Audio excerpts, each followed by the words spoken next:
عیسائی حضرت عیسیٰ علیہ السلام کو اللہ کا بیٹا یا 3 میں سے ایک مانتے تھے۔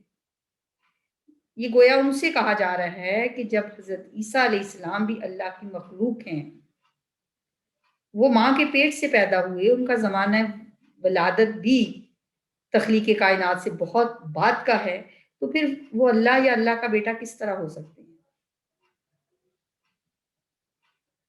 اور ایک وقت آئے گا کہ ان پہ بھی موت واقع ہوگی۔ ابھی تو اللہ تعالیٰ نے ان کو آسمانوں پہ اٹھا لیا ہے۔ احادیث میں آتا ہے کہ 3 آیتوں میں اللہ کا اسم اعظم ہے۔ الحی القیوم کا جو لفظ آتا ہے نا، وہ 3 آیتوں میں ہے، جس کے ذریعے سے دعا قبول کی جائے تو رد نہیں ہوتی۔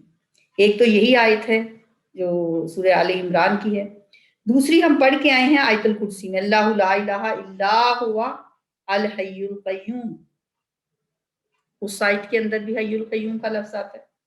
تیسری آیت ہے سورہ طٰہٰ کی، وَأَنَتِ الْوُجُوهُ لِلْحَيِّ الْقَيُّومِ، اور یہ بات ابن کثیر نے لکھی ہے یہ والی حدیث۔ تو اس سے پتہ چلتا ہے کہ یہ جو لفظ ہے حی القیوم اللہ کا اسم اعظم ہے علماء کے خیال میں، تو اس لیے ہمیں دعا کرتے ہوئے یا حی یا قیوم کہہ کے بھی اللہ سے دعا کرنی چاہیے۔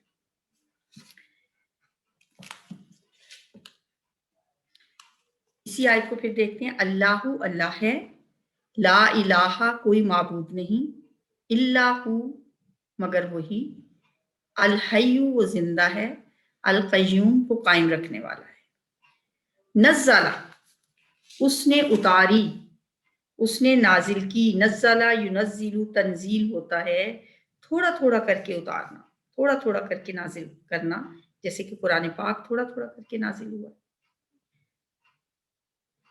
نزل علیک الکتاب اس نے اتاری آپ پر کتاب، بالحقی حق کے ساتھ، مصدقاً وہ تصدیق کرنے والی ہے، صدق یصدق تصدیق سچا ثابت کرنے والی، مصدق لما وہ تصدیق کرنے والی ہے، لما ان کتابوں کی جو بین یدیہ، بینا کا مطلب ہوتا ہے درمیان، یدئی جو ہے وہ تسنیہ ہے ہاتھ، ید سے 2 ہاتھوں کے درمیان، جو چیز 2 ہاتھوں کے درمیان ہوتی ہے وہ کیا ہوتی ہے؟ سامنے ہوتی ہے انسان کے، جو اس کے سامنے ہے، جو اس کے آگے ہے، جو اس سے پہلے تھی، ٹھیک ہے، بین یدیہ یعنی جو اس سے پہلے گزر چکی ہیں جو کتابیں، یہ ان کی تصدیق کرنے والی ہے۔ وَأَنزَلَ اور اس نے نازل کی، اس نے اتاری، انزل ینزل انزال کا لفظ جو ہے یہ آتا ہے یک بارگی اتارنے کے لیے۔ انزل التورات تورات اتاری، تورات نازل کی، تورات والانجیل اور انجیل، یہ دونوں کتابیں تھوڑا تھوڑا کر کے قرآن کی طرح نازل نہیں ہوئی، بلکہ ایک ہی بار اپنے اپنے انبیاء کو عطا کر دی گئی۔ انزلہ کا جو لفظ ہے نا، اس کا جو میننگ ہے وہ ہوتا ہے سواری کا اپنے مقام پر پہنچنا اور پھر پہنچ کے وہاں ٹھہرنا، جو اس کا لفظی معنی ہے، ارائیول ٹو اسٹے، کسی جگہ پہ پہنچنا اور پھر پہنچ کے وہاں پہ اسٹے کرنا۔ تو انزلہ کا لفظ قرآن میں کے لیے بھی آتا ہے، لیکن قرآن کے لیے زیادہ نزلہ کا آتا ہے، کیونکہ قرآن ایک دفعہ تو یکمشت بھی اترا ہے نا، انا انزلناہ فی لیلۃ القدر، ہم نے اسے لیلۃ القدر میں نازل کیا، تو اس وقت قرآن پورے کا پورا لوح محفوظ پہ اللہ تعالیٰ نے نازل کر دیا تھا۔ تو قرآن کے لیے یہ دونوں الفاظ آتے ہیں، انزلہ بھی اور نزلہ بھی، لیکن تورات اور انجیل جو ہیں وہ چونکہ تھوڑی تھوڑی کر کے ایک ہی بار میں نازل ہوئی ہیں، تو اس لیے ان کے لیے انزلہ کا لفظ ہی آتا ہے۔ وَأَنزَلَ الْفُرْقَانَ اور اس نے اتاری، یہ وہ پچھلی آیت ہے، نزلہ اس نے نازل کی، علیک الکتاب آپ پر کتاب، بالحقی حق کے ساتھ، مصدقاً تصدیق کرنے والی ہے، لما ان کتابوں کی جو بین یدیہ اس سے پہلے تھیں، وانزلہ اور اس نے اتاری، التورات تورات، والانجیل اور انجیل، من قبل اس سے پہلے، ہدن ہدایت ہے۔ خدا کا جو لفظ ہے نا اس کا مطلب ہوتا ہے یہ ہدیہ سے ہے۔ ہدیہ کیا ہوتا ہے؟ تحفہ۔ ہدیہ تحفے کو کہتے ہیں نا، تو گویا ہدایت بھی اللہ کا تحفہ ہے۔ ہدل للناس، ہدایت ہے لوگوں کے لیے۔ ناس کا لفظ دو اس کے روٹ آتے ہیں، ایک حمزہ نون سین، انس کا لفظ بھی اسی سے ہے، انسیت ہونا، مانوس ہونا، سوشلائزیشن۔ تو انسان جو ہے وہ اسی لیے تو کہا جاتا ہے کہ سوشلائزیشن اس کا ایک بہت بڑا وصف ہے۔ انسان اکیلا کبھی بھی نہیں رہنا چاہتا، وہ مل جل کے انسانوں کے اندر گھل مل کے رہنا اس کی فطرت میں اللہ تعالیٰ نے رکھا ہے۔ تو للناس لوگوں کے لیے، وانزل الفرقان اور اسی نے نازل کیا فرقان۔ فرقان کیا ہوتا ہے؟ حق و باطل میں فرق کرنے والا۔ جنگ بدر کو بھی اسی لیے فرقان، یوم الفرقان کہا جاتا ہے، اور قرآن حکیم کے لیے بھی یہ لفظ آتا ہے فرقان۔ ان الذین، بے شک وہ لوگ، کفرو جنہوں نے کفر کیا، جنہوں نے انکار کیا، بیایات اللہ، اللہ کی آیات کا، لہم ان کے لیے، عذاب شدید، سخت عذاب ہے۔ عذاب کا لفظ پڑھا تو ہم نے بہت دفعہ ہے، عین ذال با، عذب کہتے ہیں میٹھا۔ ایک جگہ پہ قرآن میں میٹھے پانی کے لیے بھی یہ لفظ آیا ہے، عذب میٹھا، اور عذاب پھر کیا ہوگا؟ مٹھاس کو ختم کر دینے والا۔ اسی لیے یہ عذاب جو آخرت کا عذاب ہے، جہنم کا عذاب ہے، کیونکہ مٹھاس کہاں رہے گی جس کو عذاب ملے گا۔ لہم عذاب شدید، ان کے لیے شدید عذاب ہے، سخت عذاب ہے، شین دال دال، مضبوط باندھنا، شدت والا عذاب ہے ان کے لیے۔ کن کے لیے ہے؟ جو اللہ کی آیات کا انکار کرتے ہیں۔ آیات میں نے آپ کو بتایا تھا کہ دو طرح کی ہوتی ہیں، ایک کونی اور دوسری شرعی۔ کونی کون سی ہوتی ہیں؟ جو کائنات کی نشانیاں ہیں، پوری کائنات کی ہر چیز اللہ کی ایک نشانی ہے۔ درخت بھی نشانیاں ہیں، پہاڑ، سمندر، ستارے، چاند، سورج، یہ سب اللہ کی کائنات کی نشانی ہیں۔ اور شرعی جو قرآن کی یہ آیات ہیں، تو ہر طرح کی آیات کا انکار کرنا جو ہے وہ عذاب شدید کا باعث ہے۔ اب کائنات کی آیات کا انکار کیسے کوئی کرے گا؟ کیا کوئی یہ کہے گا کہ یہ پہاڑ جو ہے یہ پہاڑ نہیں ہے؟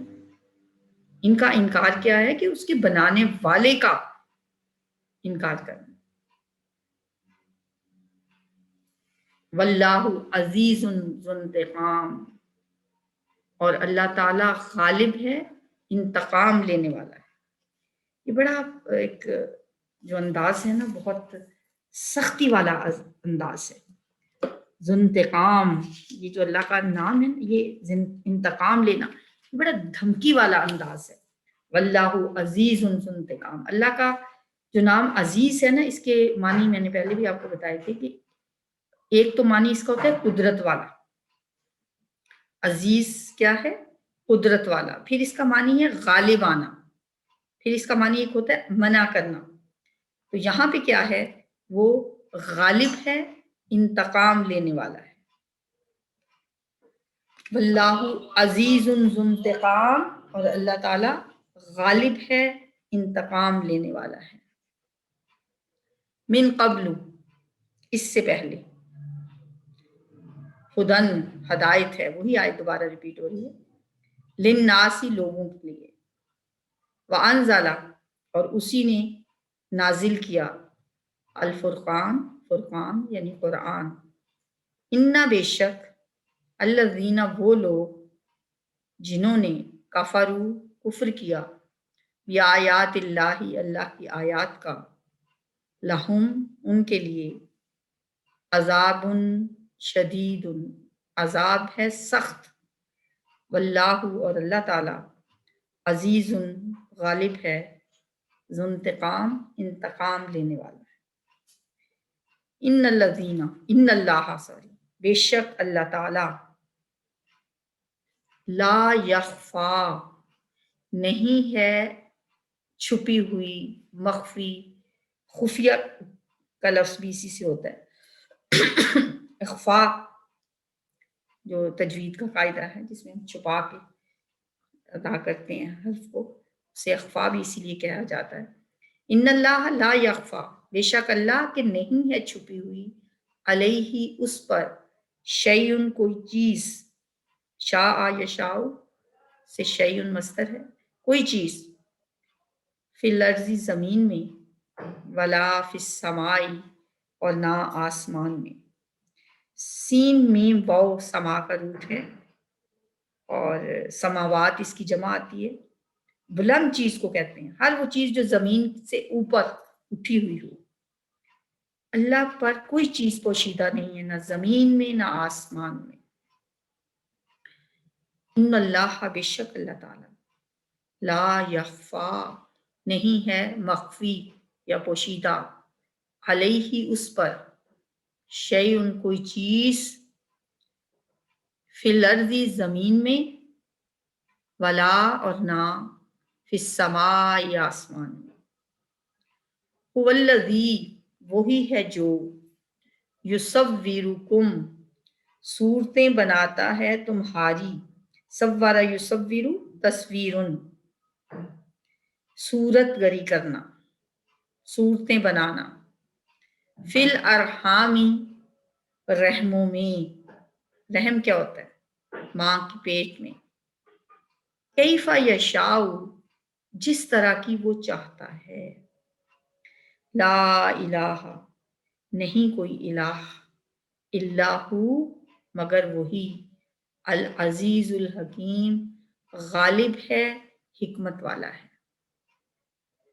ہوا وہی ہے، الذی وہ جو، یصورکم صورتیں بناتا ہے تمہاری، فی الارحامی رحموں میں، کیفا جس طرح کی، یشاء وہ چاہتا ہے، لا الہ نہیں کوئی الہ، نہیں کوئی معبود، الا ہو مگر وہی، العزیز غالب ہے، الحکیم حکمت والا ہے۔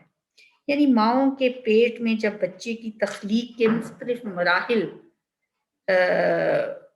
جو ہوتے ہیں، اللہ تعالی ہی ان سب کا بنانے والا ہے۔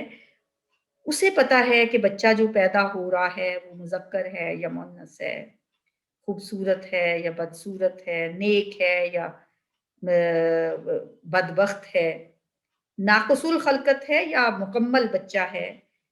جب رحم مادر میں یہ سارے تصرفات کرنے والا وہ ایک اللہ ہے، تو وہ پھر جیسے کہ بتایا تو یہی جا رہا ہے کہ حضرت عیسیٰ علیہ السلام کو کے بارے میں جو لوگوں کے یہ نظریات ہیں، تو کس طرح یہ ہو سکتا ہے کہ جو خود بھی اسی مرحلہ تخلیق سے گزر کر دنیا میں آئے، جس سے باقی سارے بچے آتے ہیں، تو حضرت عیسیٰ علیہ السلام بھی تو اسی طرح ماں کے پیٹ سے پیدا ہوئے تھے، تو وہ پھر معبود اس طرح سے ہو سکتے ہیں۔ تو یہاں پہ اس وجہ سے یہ بات بتائی گئی ہے کہ اللہ بناتا ہے، اللہ ہی تخلیق کے یہ مختلف مراحل جو ہیں وہ طے کرواتا ہے بچے کو، کس کس طرح سے اللہ تعالیٰ نے انسان کو ماں کے پیٹ میں مختلف مراحل سے گزارا ہے۔ وہی ہے جس نے، انزل نازل کی، علیک الکتاب آپ پر کتاب، منہ اس میں سے، کتاب کا مطلب کاف تا با سے ہوتا ہے، اس کا مطلب ہوتا ہے جمع کرنا،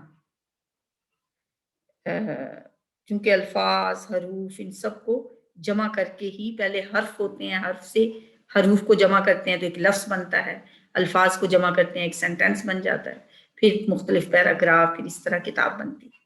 وہی ہے جس نے نازل کی آپ پر کتاب، منہ اس میں سے، آیاتن کچھ آیات، یعنی اس کی کچھ آیات محکمات محکم ہیں،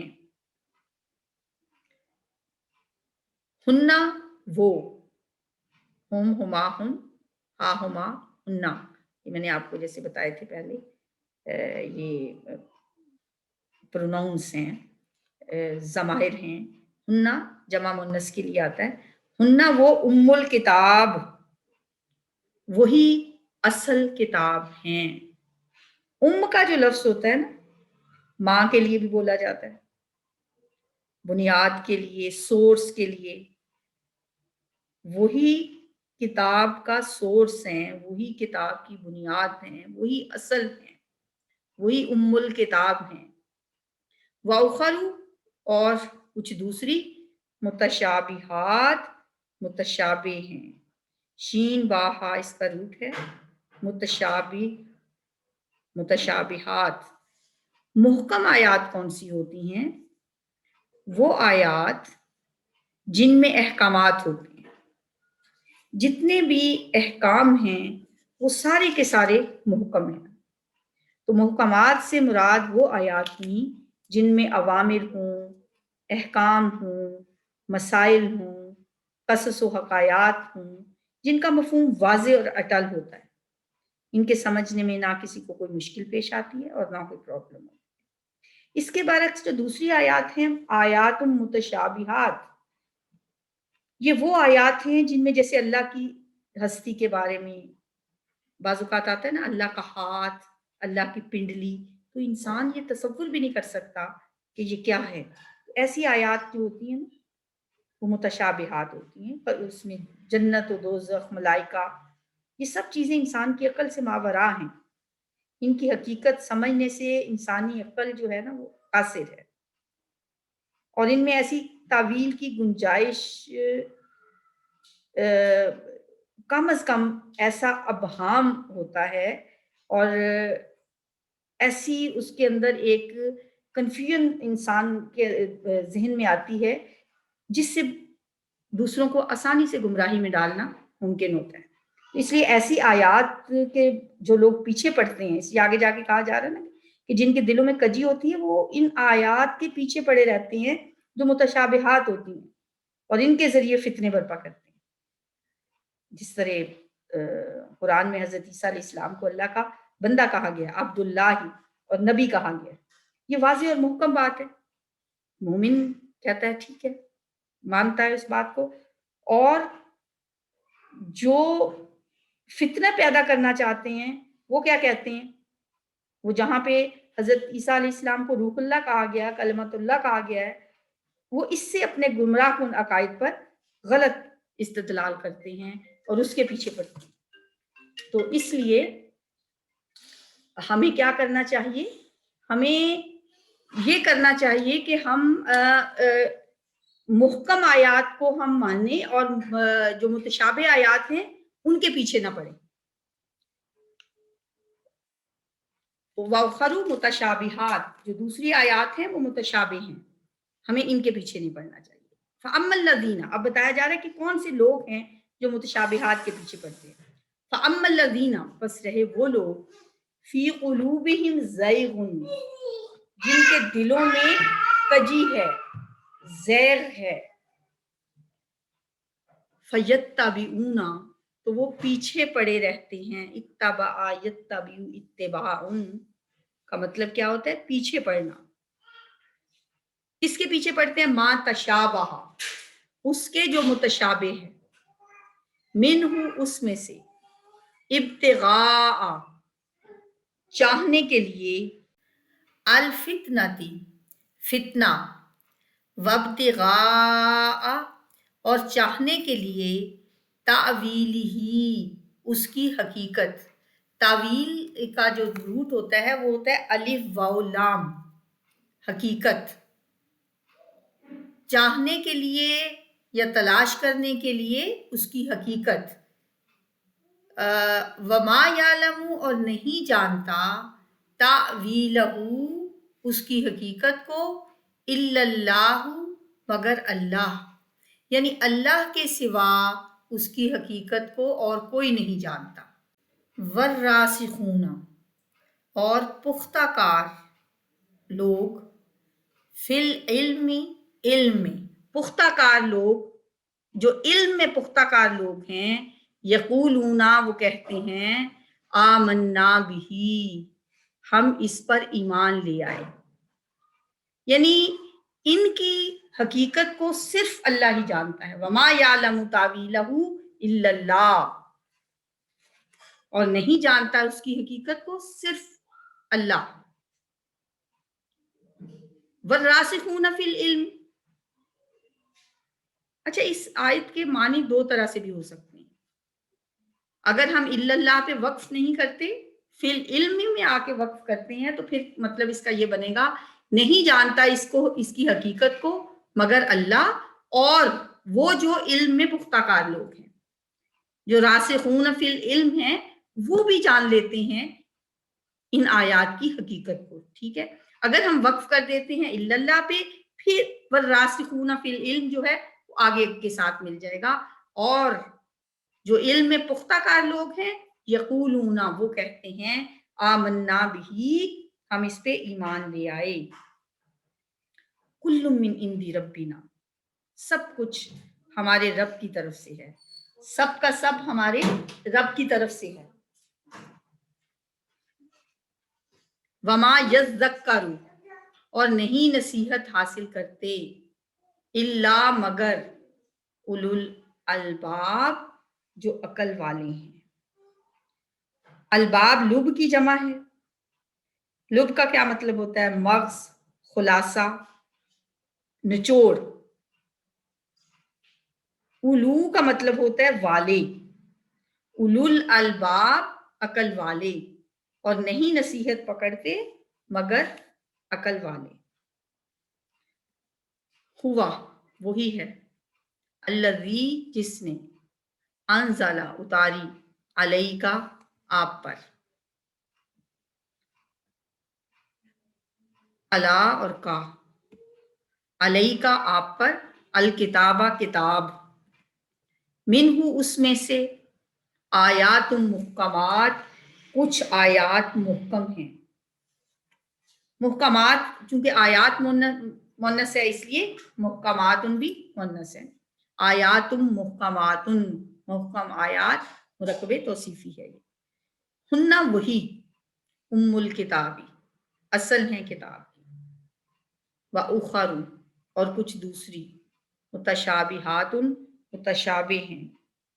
اما الذین بس رہے وہ لوگ کہ فی قلوبہم ان کے دلوں میں زیغ کجی ہے، فیتبعون تو وہ پیچھے پڑے رہتے ہیں، ما اس کے جو، تشابہ متشابہ ہے، منہ اس میں سے، ابتغاء چاہنے کے لیے،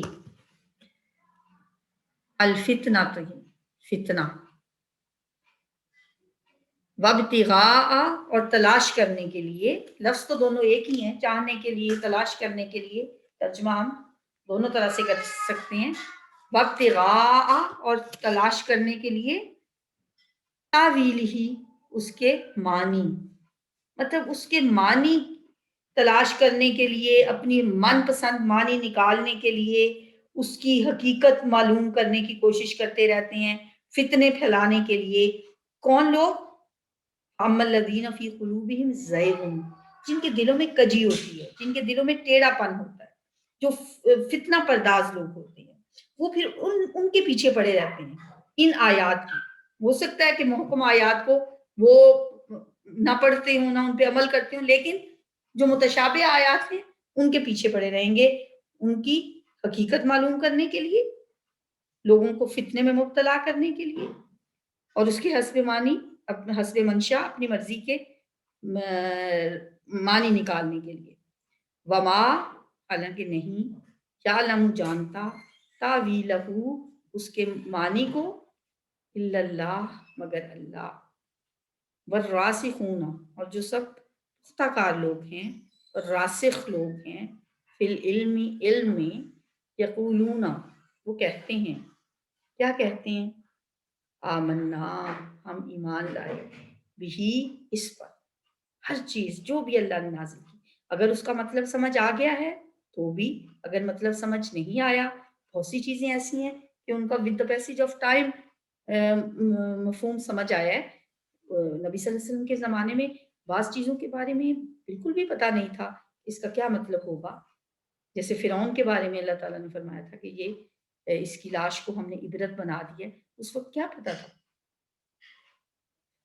یہ تو اب جا کے جب ممیز ملی ہیں ان کی تو پتا چلا کہ کس طرح سے اللہ تعالیٰ نے انہیں عبرت کا نشان بنا دیا تھا۔ کل، یہ سب کچھ، من عند ربنا، ہمارے رب کی طرف سے ہے، وما، اور نہیں، یذکر، نصیحت حاصل کرتے، الا، مگر، اولو الالباب، عقل والے۔ ربنا، اے ہمارے رب، یہ جو راسخون فی العلم ہیں وہ اللہ سے کیا دعا کرتے ہیں؟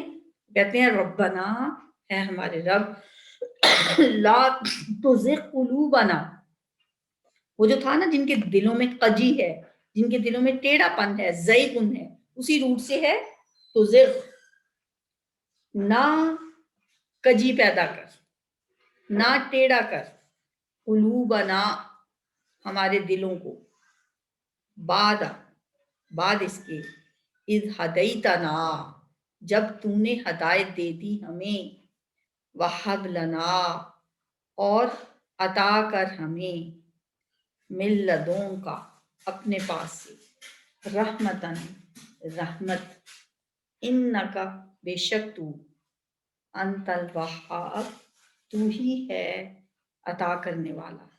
اللہ کا نام بھی ہے نا وہاب، عطا کرنے والا، اور حب لنا بھی اسی سے ہے، ہمیں عطا کر دے، ہمیں دے دے اپنے پاس سے، رحمتن۔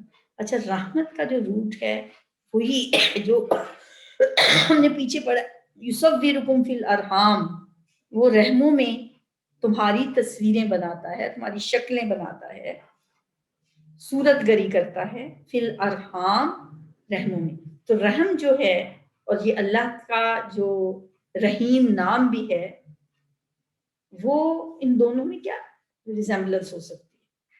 دیکھیں، اللہ رحم مادر میں بچے کو، ووم میں جب بچہ ہوتا ہے، ہر چیز بغیر مانگے دیتا ہے۔ وہاب کا جو مطلب ہوتا ہے، ایک ہوتا ہے بغیر معاوضے کے دینے والا، عطا کرنے والا لیکن بغیر معاوضے کے عطا کرنے والا، وہاب۔ وہب لنا من لدنک الرحمہ، اور اپنی طرف سے ہمیں رحمت عطا کر۔ تو جو رحم ہوتا ہے نا، رحم کے اندر، ووم کے اندر جب بچہ بھی ہوتا ہے نا، اسے بھی بن مانگے، بغیر معاوضے کے ہر چیز ملتی ہے، خوراک بھی ملتی ہے، آکسیجن بھی ملتی ہے، گروتھ بھی ہو رہی ہوتی ہے۔ تو اسی طرح جب انسان پہ بھی اللہ کی رحمت ہوتی ہے نا، اسے سب کچھ ملتا ہے، ہر چیز بغیر معاوضے کے اللہ تعالیٰ اسے دیتا ہے۔ اور جنت کو بھی کہا جاتا ہے نا وہ اللہ کی رحمت ہے، وہاں بھی ہر چیز انسان کو بن مانگے ملے گی اور بغیر معاوضے کے ملے گی اور بغیر طلب کیے ملے گی۔ تو اللہ تعالیٰ ہمیں اپنی رحمت سے نوازے، اپنی طرف سے اللہ ہمیں رحمت عطا کرے، کیونکہ وہ رحیم ہے۔ تو یہ دعا بھی ہمیں یاد کر لینی چاہیے، ربنا لا تزغ قلوبنا بعد اذ ہدیتنا وہب لنا من لدنک رحمہ انک انت الوہاب۔ اے ہمارے رب، ہمارے دلوں کو ہدایت دینے کے بعد ٹیڑھا نہ کرنا، اور ہمیں اپنی طرف سے رحمت عطا فرمانا، بے شک تو ہی سب کچھ عطا کرنے والا ہے۔ یقیناً اللہ ہی سب کچھ عطا کرنے والا ہے، اللہ ہی سے ہمیں طلب کرنا چاہیے۔ اور اگر ہم ان الفاظ میں طلب کریں جو الفاظ ہمیں اللہ نے سکھائے ہیں تو کیا بات بنے گی، کیا ہی عظیم بات ہوگی کہ اگر ہم دیکھیں اپنے الفاظ میں تو ہم اللہ سے دعائیں مانگتے ہی رہتے ہیں، جس سے مانگ رہے ہیں اگر اس نے الفاظ ہمیں بتائے ہوں کہ مجھ سے مانگنا ہے تو ان الفاظ میں مانگو۔ اور یہ جو دعا ہے نا، ہدایت پہ قائم رہنے کی دعا، یہ حضرت عائشہ صدیقہ رضی اللہ تعالیٰ فرماتی ہیں کہ نبی صلی اللہ علیہ وسلم کثرت سے یہ دعا مانگا کرتے تھے۔ مسنون دعاؤں میں بھی اسی مفہوم کی دعائیں ہمیں ملتی ہیں۔ یا مقلب القلوب ثبت قلبی علی دینک، یا مصرف القلوب صرف قلوبی علی طاعتک، اے دلوں کے پھیرنے والے میرے دل کو اپنے یا مقلب القلوب ثبت قلبی علی دینک، اے دلوں کے پھیرنے والے میرے دل کو اپنے دین پہ قائم رکھ، اور اسی طرح یا مصرف القلوب صرف قلبی علی طاعتک، اپنی اطاعت پہ قائم رکھ۔ تو اور یہ جو قرآن کی دعا ہے یہ بھی بہت خوبصورت دعا ہے، ہمیں اللہ تعالیٰ سے یہ دعا مانگتے رہنا چاہیے، اس کو یاد کرنا چاہیے، اسے حفظ کر لیں آپ سب لوگ، اتنی مشکل دعا نہیں ہے۔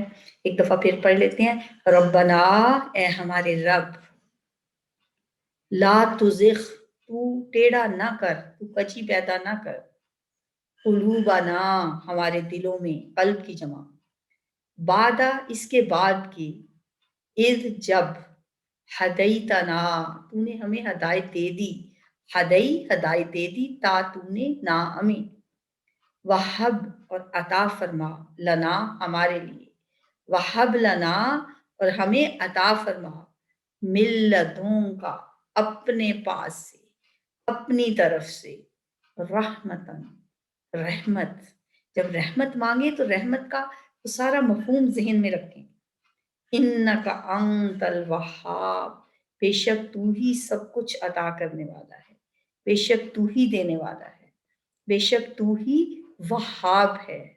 تو اللہ تعالیٰ سے دعا ہے کہ وہ ہمیں اپنے خزانہ خاص سے، اپنی رحمت سے رحمت عطا فرمائے۔ سبحانک اللہم و بحمدک، نشہد ان لا الہ الا انت، نستغفرک و نتوب الیک۔ السلام علیکم ورحمۃ اللہ وبرکاتہ۔